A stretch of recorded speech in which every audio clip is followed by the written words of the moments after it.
अस्सलाम वालेकुम व्यूअर्स, आप देख रहे हैं मेरा ऑफिशियल यूट्यूब चैनल। मैं हूँ यशमीन जमाल। और जैसा कि आप जानते हैं कि पंजाब में इस वक्त जो सूरत हाल है वो बहुत तशवीशनाक है। बहुत बड़ी ट्रेजेडी है, अनप्रेसिडेंटेड किस्म का सैलाब है जिसका सामना है। और ये कोई इस तरह की कोई रूटीन की चीज़ नहीं है कि हम कहें कि ये कोई रूटीन में जो पानी आता है कुछ उससे थोड़ा बहुत, ये बहुत ज़्यादा पानी है और बहुत बड़े अरसे के बाद हम देख रहे हैं कि इतना पानी जो है वो पंजाब में इस तरीके से आया है।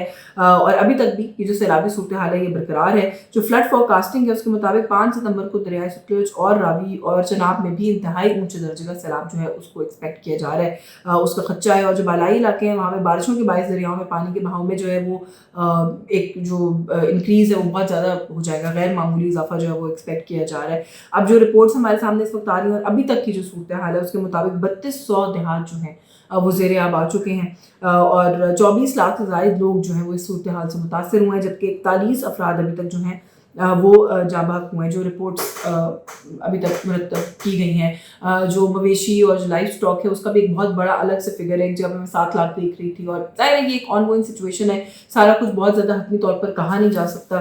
बहुत सारे इलाके अभी तक ज़ेर-ए-आब हैं, बहुत सारे इलाकों तक एक्सेस हो गई है, बहुत सारे इलाकों तक एक्सेस करने की कोशिश की जा रही है। अच्छा, पंजाब के अंदर जो रिलीफ और रेस्क्यू का काम है ना, उसके हवाले से अगर बात करें तो मैं देख रही हूँ कि बहुत ज़्यादा बातचीत की जा रही है। ऑब्वियसली जहाँ पर इतनी बड़ी ट्रेजेडी और इतना बड़ा क्राइसिस होता है वहाँ पर बहुत सारी तनकीद भी होती है।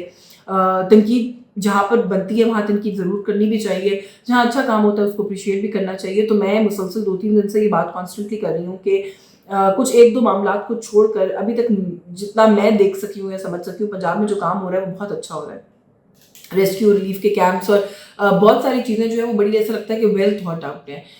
ये चीज़ सोच समझ के प्लान की जा रही है कि किस तरीके से ड्राई राशन कहाँ पर भेजना है, कुक्ड मील्स कहाँ पर भेजने हैं, जो लाइफ स्टॉक है उसके लिए जो ड्राई फॉडर है, चारा है जिसको कहते हैं, वो जो है वो कैसे प्रोवाइड करना है, कहाँ प्रोवाइड करना है, कौन से लोग हैं जो स्ट्रैंडेड हैं कुछ इलाकों में उनको कैसे आइडेंटिफाई करना है, उनको वहाँ से इवैक्यूएट करना है या वहीं पर उनको जो सपोर्ट है वो प्रोवाइड करनी है। कौन से ऐसे इलाके हैं जो बिल्कुल मुकम्मल ज़ेर-ए-आब है तो वहाँ के लोगों को इवैक्यूएट किया गया है, उनको इवैक्यूएट करके कैसे रखना है।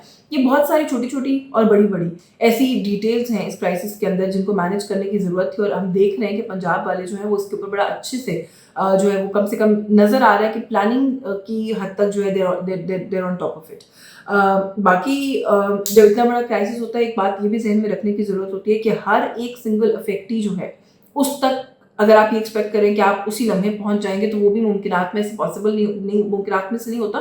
ये ह्यूमनली उस तरह से पॉसिबल नहीं होता। आई डू अंडरस्टैंड कि बहुत से लोग कहेंगे कि हुकूमत का एक पूरा पैराफर्नीलिया है, पूरी सपोर्ट सिस्टम है, वो पूरा सपोर्ट सिस्टम जो है वो क्या कर रहा है। बिल्कुल ये सवालात अपनी जगह पर दुरुस्त हैं, बट हैविंग सेड दैट हमें फिर भी जो कुछ थोड़ी सी लिमिटेशंस है उनका ख्याल रखना चाहिए। अच्छा, एक क्रिटिसिज्म जो हो रहा है वो ये हो रहा है कि जो कुछ दूर दराज के देहात और गाँव हैं उन पर तवज्जो नहीं है। और जो हमेशा होता है कि लाहौर और लाहौर के इर्द गिर्द बस उसी को पंजाब समझ के उस पर फोकस है, ये कुछ हद तक बात इसलिए दुरुस्त लग रही है कि कुछ हमारे सीनियर सहाफ़ी हैं जिनको मैंने देखा है जो कि just for the sake of social media coverage जो क्लिप्स नहीं बना रहे हैं, वो जाके बाकायदा वहाँ पर इन्वेस्टिगेट कर रहे हैं सिचुएशन को। और वहाँ पर जिन लोगों से वो बात कर रहे हैं और बहुत से गाँव देहात उन्होंने ऐसे दिखाए हैं जो कि मुकम्मल तौर पर ज़ेर-ए-आब हैं, वहाँ पर लोग जो हैं वो जेन्युइनली ये गिला कर रहे हैं कि हम तक अभी तक कोई नहीं पहुँचा। तो जो इस तरह की शिकायत हैं वो अपनी जगह पर हैं। फिर उसके बाद जो ये कासिम गिलानी है, इत्तेहादिया पाकिस्तान पीपल्स पार्टी वाले इस वक्त नून लीग के पंजाब में भी मरकज़ में भी उनका ये ट्वीट है जिसमें वो ये कह रहे हैं कि बदकिस्मती से मीडिया की तवज्जो लाहौर की एक हाउसिंग सोसाइटी के 2 ब्लॉक्स तक महदूद रही। I agree with this. मैंने भी यही देखा कि जो सारा डिस्कोर्स है वो एक हाउसिंग सोसाइटी, वो उसकी कैसे एनओसी मिली, वो क्या हुआ, वो एक बहुत बड़ा इशू है।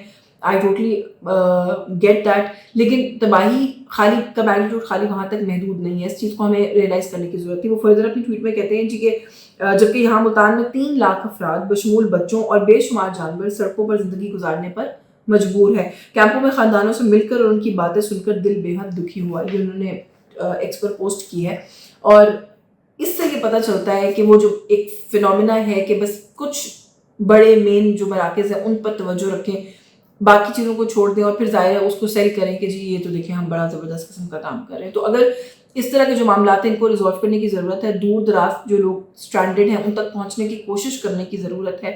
मैंने ये बात पहले भी की है, स्टिल स्टैंड बाय इट कि हर एक तक उसी लम्हे में पहुँचना मुमकिन नहीं होता, किसी के लिए भी पॉसिबल नहीं होता। लेकिन स्टिल छोटे देहात हैं, बड़े देहात हैं, बड़े गाँव हैं, छोटे गाँव हैं, हर जगह पर अपनी किसी न किसी किस्म की कोई ना कोई इंतज़ामिया मौजूद है, उनको एक्टिव करें। फंड्स अगर कोई निकाले जा रहे हैं तो क्या उनके मुकम्मल तौर पर एक्सेस और रसाई हो रही है, अब ये चारा जो है वो जानवरों तक पहुंचाया जा रहा है, इसकी बहुत हम बात सुने हैं। साहिरा अफजल तारिक साहिबा की अपनी एक वीडियो देखी जिस पर वो नाराज़ हो रही हैं जी कि चारा कहाँ है, ये 2-4 थैलों से बात जो है वो नहीं बनती। मैंने एक और जगह पर भी इसी तरह की सिमिलर सिचुएशन सुनी कि जहाँ पे उन्होंने कहा जी कि अगर ये एक एग्जांपल के तौर पे कि अगर 1000 जो है वो चारे या फॉडर के बैग्स की ज़रूरत है तो वहाँ पे 150 उस इलाके में अगर आप छोड़ के जाएंगे तो फिर जाहिर है जो बाकी के 850 या 900 लोग बच गए वो तनकीद करेंगे और वो वहाँ पे हार्ट बर्न भी होगा कि जी हम तक सपोर्ट जो है वो नहीं पहुँची है, तो इस तरह के मामला भी हैं। फिर जो एक और बहुत बड़ा इशू आ रहा है वो ये कि जो एक तनकीद है कि बड़ा मीडिया ऑप्टिक्स के ऊपर बड़ा फोकस है। मीडिया ऑप्टिक्स आजकल मीडिया का दौर है, मीडिया ऑप्टिक्स ज़रूर करनी चाहिए, करें, लेकिन अगर वो इंतज़ामी अमूर के रास्ते में हाइड हो रही है, अगर वो ये साबित हो रहा है कि कहीं किसी पॉइंट पर जाके ये सिर्फ मीडिया ऑप्टिक्स ही हो रही हैं और ये जो कुछ दिखाया गया ये प्लान करके दिखाया गया क्योंकि ये दिखाना था जिसके काम हो रहा है, तो फिर मेरा ख्याल है कि ये ज़्यादती है। एक ऐसे वक्त के अंदर कि जब आपके लोग बाकायदा मर रहे हैं, वो पानी के नीचे डूबे हुए हैं, वो बह गए हैं, उनके घर, उनके माल, उनके मवेशी बह गए हैं। अल्लाह का बहुत शुक्र है जितने भी जानी नुकसान हुआ है वो भी बहुत बड़ा जानी नुकसान है, एक जान का नुकसान भी जो है वो उसका कोई वो नहीं है, उसकी कोई तलाफी, कोई कॉम्पनसेशन नहीं है। लेकिन फिर भी जितने बड़े पैमाने पर सैलाब आए, बात दुरुस्त है कि उस तरीके से जानी नुकसान नहीं हुआ, लेकिन फिर भी लोग जो है वो अफेक्टेड हैं, लोग बेघर हैं। और ये तो भी रिलीफ और रेस्क्यू और सैलाब की मैनेजमेंट का फेज़ है। रिहेबिलिटेशन का फेज़ कितना ज़्यादा सिवियर और संगीन होगा, कितना मुश्किल होगा, मेरा ख्याल है अभी तक तो हमने उसके बारे में सोचना शुरू भी नहीं किया, वक्त नहीं है, वो ज़्यादा बड़ा और कठिन और कड़ा मरहला होगा। तो मेरा ख्याल है कि ये उसके अंदर अगर मीडिया ऑप्टिक्स हो रही है कि जैसे पहले ये बताया गया जी कि 2000 खानदानों तक उस दिन कल के दिन की बात है, खबर है कि खाना नहीं पहुंच सका क्योंकि सिक्योरिटी प्रोटोकॉल था चीफ मिनिस्टर साहिबा का और वो वहाँ पर पर्सनली जो अफेक्टेड एरियाज उनका विजिट कर रही थी। ऐसा विजिट मेरा ख्याल है कि नहीं प्लान होना चाहिए, जहाँ पे सिक्योरिटी प्रोटोकॉल हाइल हो जाए, आपकी अपनी ही वो रिलीफ एक्टिविटी जो आपने अपने लोगों के लिए डिज़ाइन की है लोगों तक रिलीफ पहुंचेगा तो उसका ज़्यादा आपको फीडबैक और रिस्पॉन्स आपके अपने पॉलिटिकल गेन के लिए भी मिलेगा एज अपोज टू जब लोग आपको अपने बीच में देखेंगे। सो मेरा ख्याल है कि कुछ चीज़ें उनके बीच में एक बैलेंस है, उसको क्रिएट और स्ट्राइक करने की बड़ी सख्त ज़रूरत है, जो कि हम करने में बड़ी वो थिन लाइन है उससे मिस कर जाते हैं और हम जो है वो भूल जाते हैं कि हम क्या कर रहे हैं। आज भी मैंने एक क्लिप देखी है कि जहाँ पर वो कश्ती में दौरे करने के लिए रवाना होने लगी है चीफ मिनिस्टर साहिबा, उनकी कुछ वुज़रा और कुछ टीम भी उनके साथ मौजूद है, कैमरा लगा हुआ है, पहले वहाँ पे प्लेसमेंट बताई जा रही है कि कौन कैसे बैठे, कौन कैसे खड़ा हो, कहाँ से शूट करें। फिर उसके बाद वो जो कश्ती है उसके ऊपर एक शेड का बंदोबस्त किया गया है कि धूप न लगे चीफ मिनिस्टर साहिबा को। तो मेरा ख्याल है कि कुछ ऑप्टिक्स हैं जो चाहे कितनी भी नॉर्मल बात है उसके अंदर ऐसा कुछ निकाल के ले आते हैं कि जिससे ये साबित होता है, ये लगता है कि आप कहीं ना कहीं इनसेंसिटिव हो रहे हैं इस वक्त, एक ऐसे वक्त के अंदर कि जब लोग जो है वो अपनी ज़िंदगियों के लिए जो है वो लड़ रहे हैं और वहाँ पर इस तरह की मीडिया ऑप्टिक्स हो रही है और अपनी हिफाजत के लिए जो है वो धूप से बचाव का इंतजाम भी किया जा रहा है। तो मेरा ख्याल है कि कुछ चीज़ें जो है उनको देखने की ज़रूरत है। बाकी आज के दिन की एक बड़ी इंपॉर्टेंट डेवलपमेंट ये हुई कि अली अमीन गंडापुर साहब ने जो है वो इसी सारे क्राइसिस पे बात करते हुए एक ऐसा पेंडोरास बॉक्स दोबारा खोल दिया जिसको हम काला बाग डैम के नाम से जानते हैं। और मेरा ख्याल है कि दहाइयों के ऊपर ये एक डिबेट है जो कि मुहित है, बात करके इससे हम विड्रॉ करते रहे। भी 1-2 दिन पहले भी ख्वाजा आसिफ साहब ने भी बड़ी ही खूबसूरती से मेरे ख्याल सबब किया इस इशू को कि इस तरह के जो फैसले हैं वो अगर पहले भी कभी कोई ऐसा मुश्किल फैसला हुआ है तो वो आमराना अदवार में हुआ है, क्योंकि एक डिक्टेटर को एक आम इंसान की राय क्या उससे कोई गर्ज नहीं होता। तो काला बाग भी एक ऐसा ही मंसूबा है कि अगर वो होगा तो वो कोई पॉलिटिकल गवर्नमेंट जो है वो अफोर्ड ही नहीं कर सकती उस तरह का बैकलैश जो कि एक आम आदमी का आ सकता है, और ये नहीं हो सकता। अगेन सिंध से भी इस स्टेटमेंट के ऊपर ऑलरेडी रद्द-ए-अमल आ चुका है जी कि वो मजम्मत करते हैं। मैं बल्कि एक तर्जुमान है सिंध हुकूमत को उनसे बात करती हूँ, उन्होंने कहा जी हम तो इसको मुल्क दुश्मनी समझते हैं कि कोई अगर इस पॉइंट इन टाइम पे जब इतना बड़ा क्राइसिस वैसे ही चल रहा है उस पर काला बाग का जो एक शोशा है उसको दोबारा छोड़ दे। बट गंडापुर साहब ये कहते हैं कि अगर कोई चीज़ रियासत के हक में, पाकिस्तान के हक में, मेरे मुल्क के हक में, तो कोई भी ऐसा फैक्टर मुझे नहीं रोक सकता उसके बारे में बात करने से कि जिससे मुझे ये कहा जाए कि मेरी पॉपुलैरिटी में कोई कदगन लगेगी या कमी आएगी। तो मैं समझता हूँ कि इत्तेफाक राय कायम किया जाना चाहिए और काला बाग जैसे मंसूबों को रिवाइव करने की ज़रूरत है ताकि हम इस तरह की आफात से निमट सकें।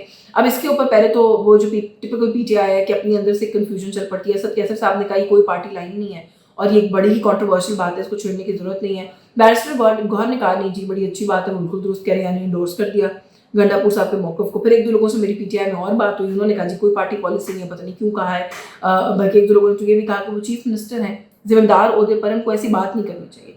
सो कुछ चीज़ें जो ऑलरेडी दफन हो चुकी हैं उनको इस टाइम पे उठाने का क्या मतलब है मुझे नहीं समझ में आई। फिर मरियम नवाज शरीफ साहिबा ने भी कहा कि कुछ चीज़ों पर हमें सियासत को पीछे रख के आगे बढ़ने की ज़रूरत है। तो आई डोंट नो कि क्या वो भी कहीं ना कहीं ये माइंड रखती है, क्योंकि आज एक बड़ा कमाल का काम ये हुआ कि गंडापुर साहब की बात की हिमायत की अज़मा बुखारी साहिबा ने। तो मैं समझती हूँ कि वैसे ही तारीख के अंदर ही जो है ना वो बहुत बड़ा दिन है कि ये उनकी बात से इत्तेफ़ाक करके गई हैं तर्जुमान जो है पंजाब हुकूमत की।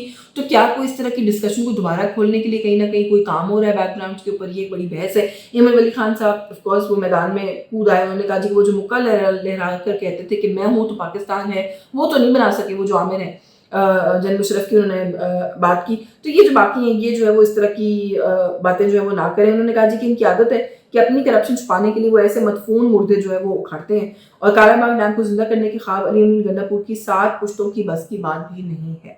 तो रिएक्शन ऑलरेडी आना शुरू हो गया। सो अगेन अफादियत कितनी है उस पर इत्तेफाक कायम हो सकता है कि नहीं हो सकता, उससे ज़्यादा ज़रूरी ये है कि हम अभी इस वक्त जो एक सिचुएशन एट हैंड है उसको मैनेज करने पर फोकस करें। रिहेबिलिटेशन का काम हमने कैसे लेकर चलना है उस पर फोकस करें। WHO की रिपोर्ट के मुताबिक ऑलरेडी डेंगू 12% और मलेरिया 20% जो है उसमें इजाफा हो चुका है, और यही इदारे मजीद प्रिडिक्ट कर रहे हैं कि बहुत सारी वबाएँ जो हैं वो पंजाब में फैल सकती हैं। हमें उस पर फोकस करने की ज़रूरत है। ऑफकोर्स फिर फॉर द लॉन्गर रन कि मुस्तकबिल में जो कोई नेचुरल क्लैमिटीज़ हैं उनसे कैसे बचना है उस पर फोकस करें। चेयरमैन इंडिया में बड़ी वजाहत से कह चुके हैं कि हम कॉन्स्टेंटली अब जो है वो किसी न किसी नेचुरल क्लैमिटी की जद में रहेंगे, बी इट फॉरेस्ट फायर्स, वो कोई विंटर हैजर्ड्स हों, वो फॉरेस्ट फायर्स हों, वो मानसून का अग्रेसिव होना हो, वो अर्थक्वेक्स हों। ये एक ऐसा अब एक सिलसिला है जो चल निकला है और ये चलता रहेगा। मानसून फर्दर एग्रेसिव होगा, इसके बारे में भी हम मुसलसल सुन रहे हैं, बल्कि 30% ज़्यादा सवेर होगा मानसून अगले साल। ये ऑलरेडी हमारे जो वजीर हैं मौसमियाती तब्दीली के वो भी बता चुके हैं। तो मेरा ख्याल है कि हमें एक क्लाइमेट इमरजेंसी के नफाज की ज़रूरत है। मलिक अमीन असलम साहब से मैं बात करी थी, उन्होंने कल ये बात कही, and I totally agree with him कि क्लाइमेट इमरजेंसी डिक्लेयर होनी चाहिए पाकिस्तान में। We should be in a constant state of climate emergency, और हमें इशूज़ पर बात करने की ज़रूरत है। बाकी सिंध इस वक्त एट स्टेक है। 6 सितंबर तक एक बहुत बड़ा सैलाबी रेला सिंध को हिट कर सकता है। लेट्स होप एंड प्रे कि जितना पानी वहाँ पे वो कंटेन कर सकते हैं उतना ही पानी सिंध तक पहुँचे, ताकि मुल्क का कोई हिस्सा तो कम से कम महफूज है। आज के इस व्लॉग से बस यही कुछ, मुझे इजाज़त दीजिए। अल्लाह हाफ़िज़।